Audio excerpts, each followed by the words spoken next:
Tendo nós gravado há poucos minutos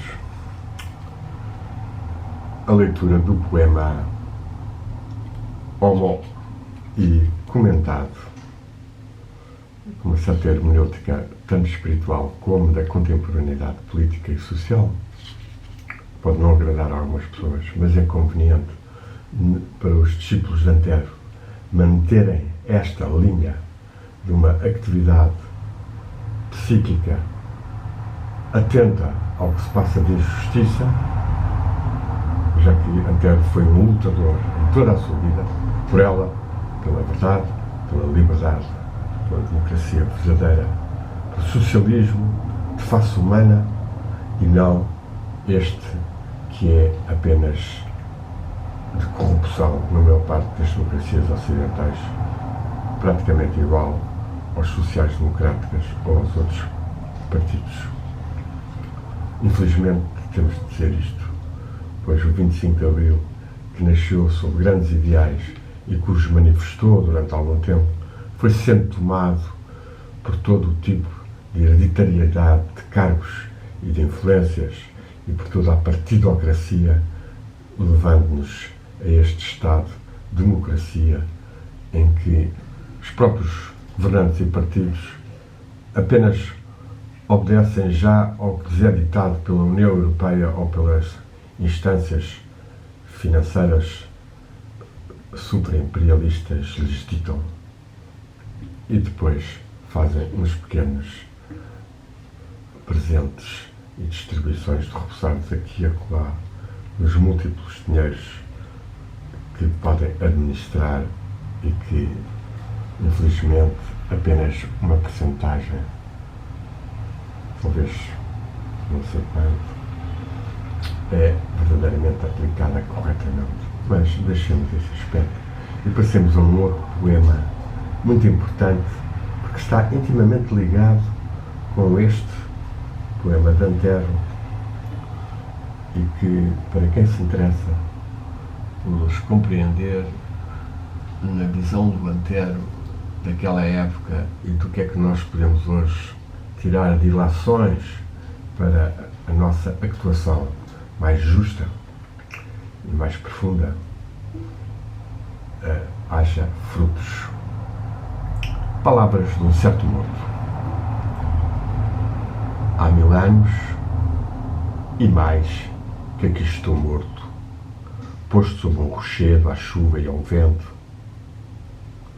Não há como eu, espectro macilento, nem mais disforme que eu nenhum aborto. Só o espírito vive, vela absorto num fixo e inexorável pensamento. Morto, enterrado em vida, o meu tormento é só isto. É isto só. De resto não me importo. Que vivi, sei eu bem, mas foi um dia só. No outro, a idolatria deu-me um altar e um culto. Ai, adoraram-me, como se eu fosse alguém. Como se a vida pudesse ser alguém. Logo em seguida, disseram que era um Deus e amortalharam-me.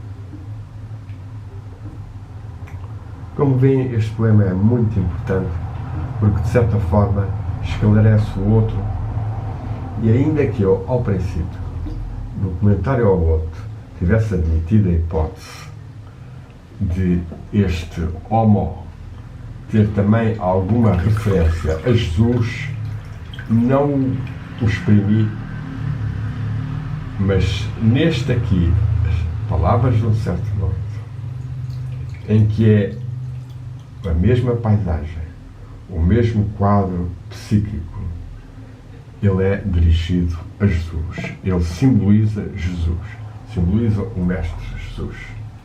E, portanto, há que saber ler o poema Homo tanto em relação ao homem como em relação a Jesus. E aqui, muito rapidamente, vamos de novo passar as quadras e tercetos numa hermenêutica muito rápida. Há 1000 anos e mais, sob um rochedo, a chuva e ao vento, espectro malicilento, quase como um aborto. Aquilo há 1000 anos e mais é uma forma discreta de referir os 1800 anos que Jesus morrera. E está a considerar que o que se vê de Jesus pode ser, num certo aspecto, um aborto, uma disformidade do que seria o Filho de Deus na sua glória libertadora da humanidade. Depois, Jesus, como um mestre, é claro que a Terra não está a vê-lo como Deus, mas está a vê-lo como um ser, um dos mestres da humanidade, que Michelet tanto enalteceu, ou que Renan também, ainda que fosse depois muito atacado por estar a retirar a divindade de ser o Filho único de Deus, mas de facto Jesus é um mestre espiritual que desce à Terra com certamente a missão de todos os mestres, que é de despertarem os seres, já que eles precisam de um relativo despertar e rapidamente o obtêm, e fazer evoluir a humanidade. Só o Espírito vive e vê-la absorto, neste precisamente morto, enterrado em vida.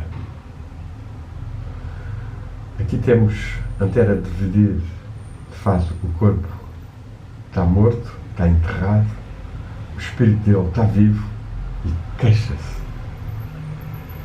Está atormentado. Como é que está enterrado em vida? Como é que a sua mensagem tão poderosa, a sua realização, não é assumida por mais seres? E porquê é que as religiões, seja a judaica, seja a cristã, seja a islâmica, se fossilizaram tanto e permitiram, no fundo, tanta violência e tanta morte do espírito e afirmação da letra? É claro que sempre houve grandes místicos em todas as tradições, nomeadamente até mais na indiana, na oriental, os orientais, que conseguiram ter uma realização espiritual muito valiosa e uma irradiação também justa e poderosa, e uma ligação à divindade, à fonte primordial, qualquer que seja o nome que se chame. Nos terceiros finais diz que vivi, sei-o bem, mas foi um dia só. No outro, a idolatria deu-me o altar e o culto. Ai, adoraram. Aqui Antero está a manifestar uma linha que manifestou muito ao longo da vida, tanto influenciado por correntes anticatólicas mais fortes, mas também, certamente, por algum tipo de reação ao que ele foi sentindo e vendo em relação a superficialidades dos representantes da Igreja Católica, dos sacerdotes, e que acabaram também, de certa forma, por idolatrar o homem, quando nós vemos que Jesus nunca pede sequer que rezem a ele em todos os evangelhos, pede sempre ao Pai.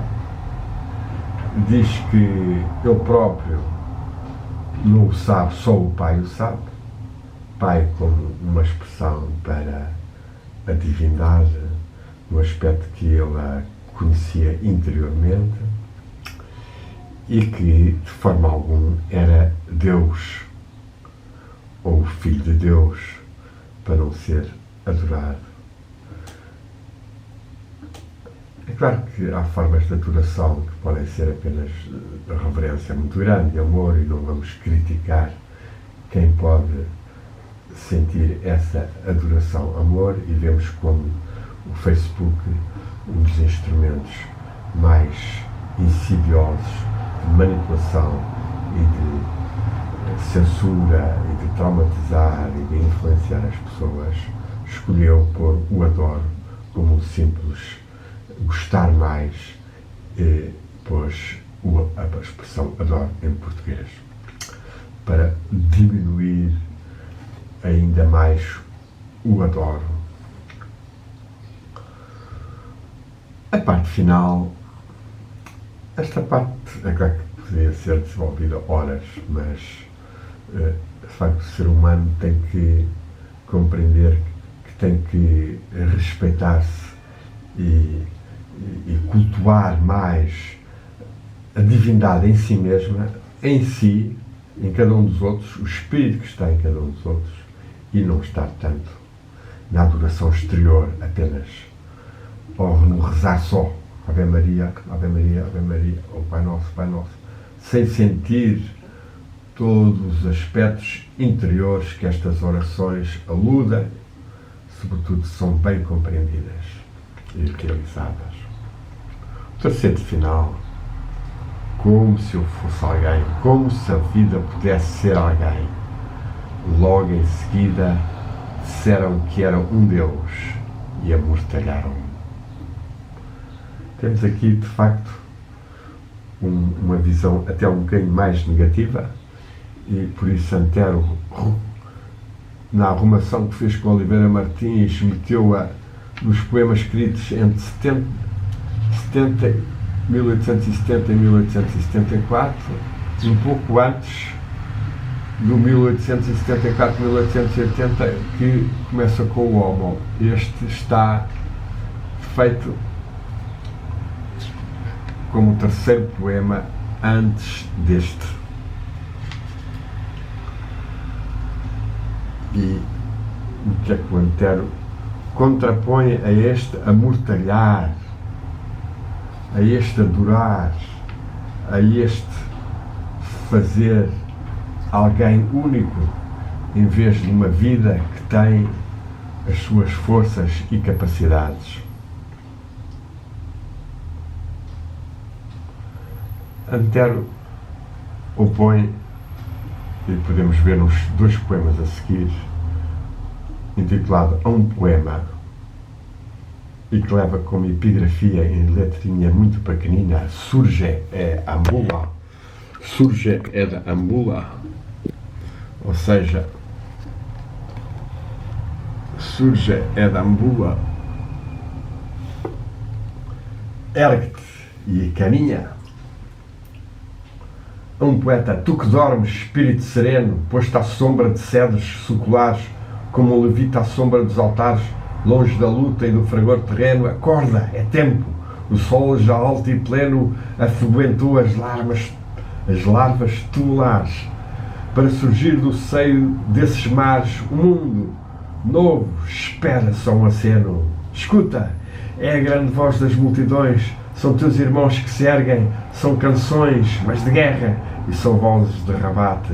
Ergue-te, pois, soldado do futuro, e dos raios de luz, do sonho puro, sonhador, faz espada de combate.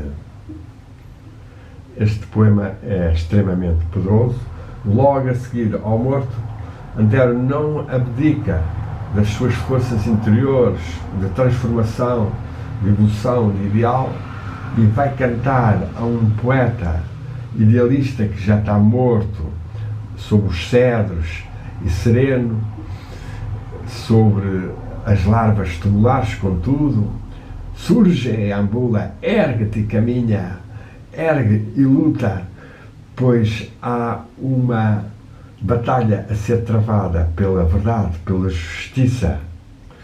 Esta obra ecoa um livro que Antero leu e que foi traduzido entre nós pelo seu grande amigo Fernando Leal, ainda meu parente ao casar-se com uma irmã da minha bisavó, e que na Índia, e que se intitula Soldados da Revolução, uma obra muito importante de Michelet, que fez vibrar muita gente e que gerou um prefácio muito profundo do próprio Fernando Leal, no qual verbera, por exemplo, alguns aspectos da atualidade, nomeadamente desta aliança anglo- e judaica e americana, ou seja, da oligarquia financeira mundial.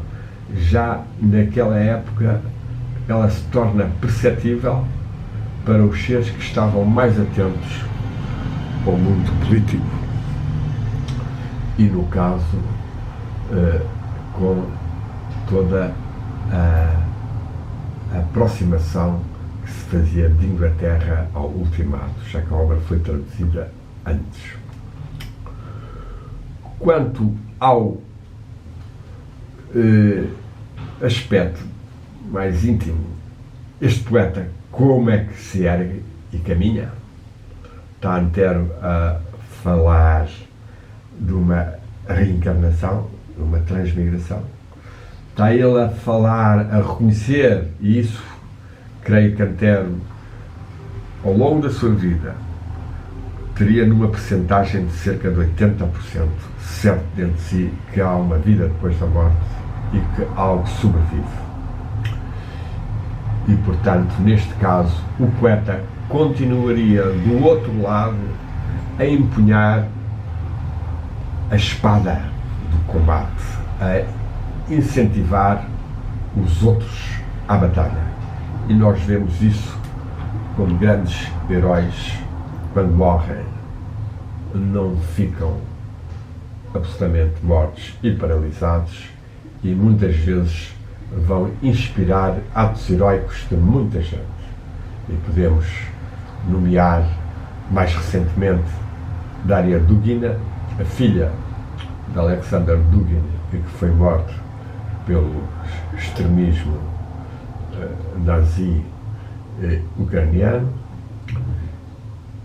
e que tem inspirado muita gente. A sua obra Escatologia Otimista, de grande valor enquanto filósofa platónica e neoplatónica e, simultaneamente, politóloga contemporânea.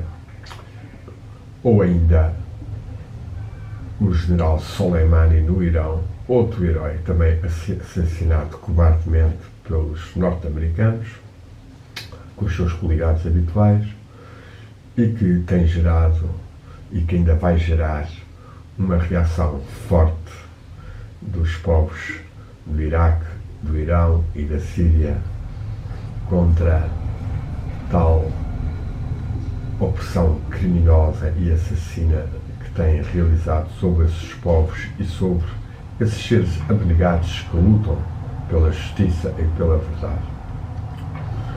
Este poeta, não sabemos se ele teria alguém já em pensamento, seria o Germano Vieira Meirelles, a quem ele dedicou o seu livro tão importante, que foi, na segunda edição, transformado, ao ser-lhe retirado o seu prefácio, e que são esses cantos revolucionários da idade juvenil de Antero, ou se será o poeta em abstrato e, portanto, dirige-se a todos os seres mais sensíveis, mais intuitivos, e onde quer que estejam, e Antero está aqui numa comunhão com eles, pede-lhes ou envia-lhes energias para surge a ambula. Antero está a rezar por eles com uma frase sagrada, um mantra que o Mestre Jesus deu: surge a ambula, em latim, levanta-te, caminha.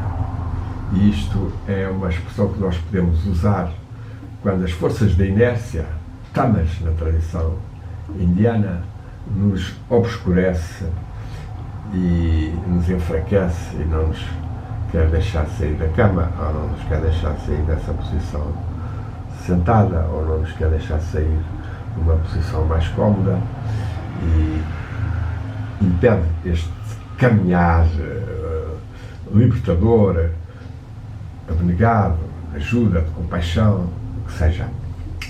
Este poema a um poeta é, então, uma forma de luta contra o amortalhamento que é feito do homem e que é feito do Mestre Jesus, em que nós temos que ser nós próprios instrumentos das forças do bem e da divindade. E continua com o poema seguinte, Hino à Razão, que é outra forma de muito importante que Antero, com o seu estoicismo, com o seu discernimento, cultivou sempre ao longo da vida, ainda que a sua extrema sensibilidade, mais os seus problemas orgânicos, enfraquecessem e criassem frequentes estados de tristeza ou falta de forças e, portanto, alguma falta de otimismo. E na razão, razão, irmã do amor e da justiça, mais uma vez escuta a minha prece. É a voz de um coração que te apetece, de uma alma livre, só a ti submissa. Por ti é que a poeira movediça dos astros e sóis imundos permanece, e é por ti que a virtude prevalece, e a flor do heroísmo medra e viça. Por ti, na arena trágica, as nações buscam a liberdade entre clarões, e os que olham o futuro e cismam mudos. Por ti, podem sofrer e não se abatem, mãe de filhos robustos que combatem, tendo o teu nome escrito em seus escudos. Aqui nós temos um belo poema de Antero à divindade enquanto logos, enquanto que razão, e é uma reação ao amortalhamento da divindade que Jesus manifestou numa idolatração do homem, e não valorização do seu aspecto de razão, irmã do amor e da justiça. É isto que Antero nos diz aqui. Razão, irmã do amor e da justiça. Escuta a minha prece. Logos. Razão é uma palavra latina que traduz a palavra logos grega.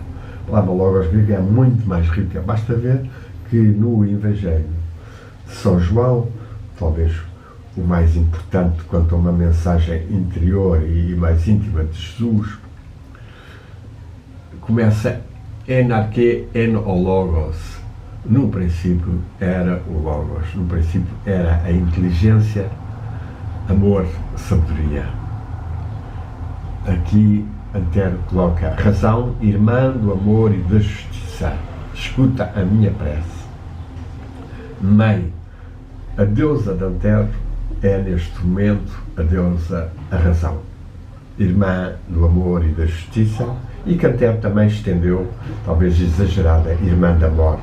Não haveria que temer a morte era libertadora, mas cultivou-a demasiado e talvez tenha precipitado ao assumi-la voluntariamente, ainda que de facto praticamente muito da sua vida tivesse sido, da missão e da sua potencialidade tivesse sido realizada e tivesse muito desgastado física e psiquicamente, e portanto haverá com certeza estas condicionantes atenuantes do seu ato considerado trágico, fora, por exemplo, numa tradição japonesa samuraica em que se assume mais facilmente isso. No entanto, ao que se diz pelos mestres espirituais mais conhecedores, o suicida sofre bastante e fica num estado intermediário durante bastante tempo e necessita das nossas orações e das nossas energias.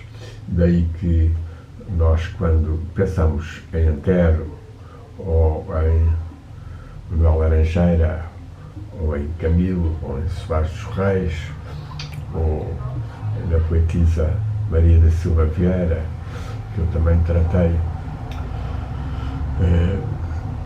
devemos pensar sempre num sentido de enviar energias de amor. Aqui temos Antero diante de nós numa pintura da Maria de Fátima Silva, que tem trabalhado bastante a tradição espiritual portuguesa, sobretudo em Inês de Castro, nos dólmenes, menires, a Deusa Mãe. E, portanto, quando pensamos neles, quando os lemos, devemos estar a irradiar forças de amor do nosso coração e a pedir as bênçãos dos mestres e da divindade sobre a alma de Antero, para que ela avance mais para planos mais luminosos no céu. É evidente que um ser que cultivou sempre a razão, o amor e a justiça, como foi Antero, a certos níveis ele tem acesso a forças muito luminosas. Noutros, e por possíveis mecanismos da ordem do universo, algum certo tipo de limitação terá caído sobre ele. Daí nós não nos esquecermos dele e, ao lermos estes poemas e ao escrevermos tanto texto no meu blog, é porque convém manifestar algo dessa energia que chegue até Antero, o grande mestre, um dos nossos mestres, e que nós cultivamos aqui um pouco e enviamos as orações e as hermenêuticas que possam ajudá-lo a despertar mais ou a receber mais forças na sua alma espiritual. E assim vou terminar esta explicação rápida destes dois poemas, lembrando que há que buscar a liberdade com virtude, ou seja, através da razão, do amor e da justiça. E são estes os princípios que deveriam reger a cena mundial e internacional. Infelizmente nós vemos como os interesses de poderio, de opressão, esmagam os esforços da humanidade. Isto verifica-se muito nas Nações Unidas, nomeadamente com o atual veto ao cessar-fogo que os Estados Unidos fazem, tentando provocar, provavelmente, uma explosão maior de guerra, que mais tarde ou mais cedo, provavelmente se irá verificar, porque a humanidade tem que caminhar para a sociedade multipolar que a Rússia, a China, o Irão, a África do Sul, o Brasil e vários outros países, como a Síria, a Venezuela, Cuba, procuram desenvolver e sairmos deste domínio opressivo do dólar e da classe oligárquica mundial que controla os meios de informação e televisões e que nos faz, em muitos casos, quem ainda vê televisão, ficar muito manipulado e alienado por comentadores estilo Milhazes e Rogeiros e outros completamente vendidos às cartilhas que lhes são ditadas por essas instâncias controladoras da humanidade. Evite, depois, a televisão, veja mais